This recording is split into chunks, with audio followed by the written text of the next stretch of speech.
3. Don't accept rides from strange relatives. Well, happy birthday to me. Was it January 13th? Honestly, I had no idea. Time flies when you're sleeping under bridges and eating from dumpsters. So I was officially 16.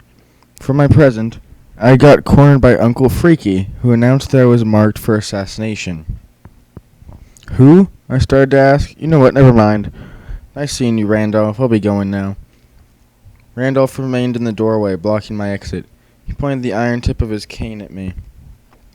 I swear I could feel it pushing against my sternum from across the room.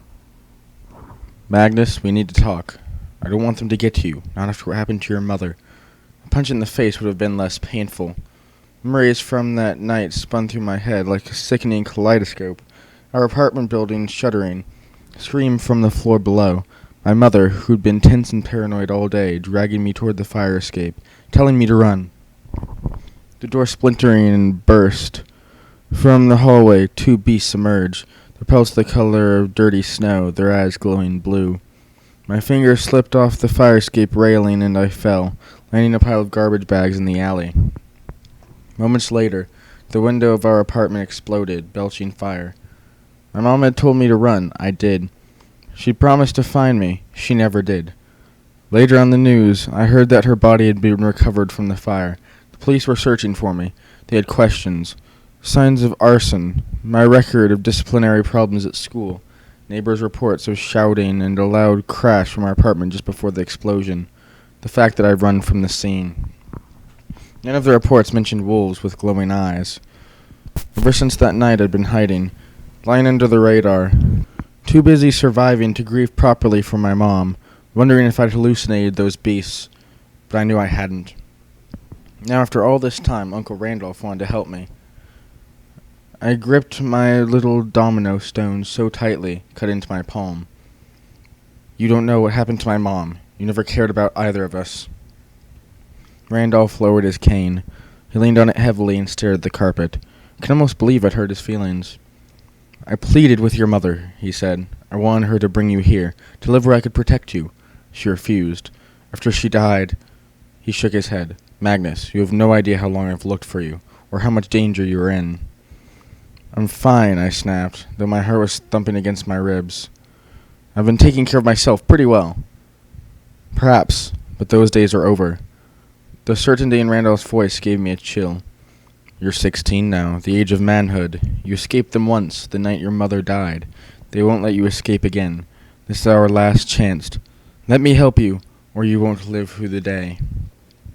The low winter light shifted across the stained glass transom, washing Randolph's face in changing colors, chameleon style. I shouldn't have come here. Stupid, stupid, stupid. Over and over, my mom had given me one clear message. Don't go to Randolph. Yet, here I was. The longer I listened to him, the more terrified I got, the more desperately I wanted to hear what he had to say. I don't need your help. I set the strange little domino on the desk. I know about the wolves. That stopped me. I know what you saw, he continued. I know who sent the creatures, regardless of what the police think. I know how your mother really died. How... Magnus, there's so much I need to tell about you parents, about your inheritance, about your father. An ice-cold wire threaded its way down my spine. You knew my father? I didn't want to give Randolph any leverage. Living on the street had taught me how dangerous leverage could be. But he had me hooked. I needed to hear this information. Judging from the appraising gleam in his eyes, he knew it.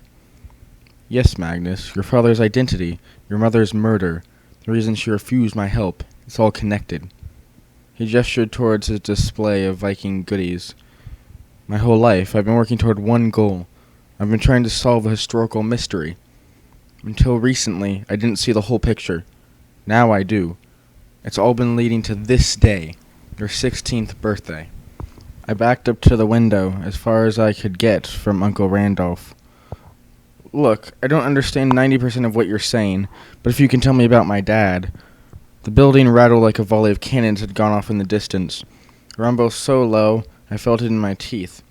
They'll be here soon, Randolph warned. We're running out of time. Who are they?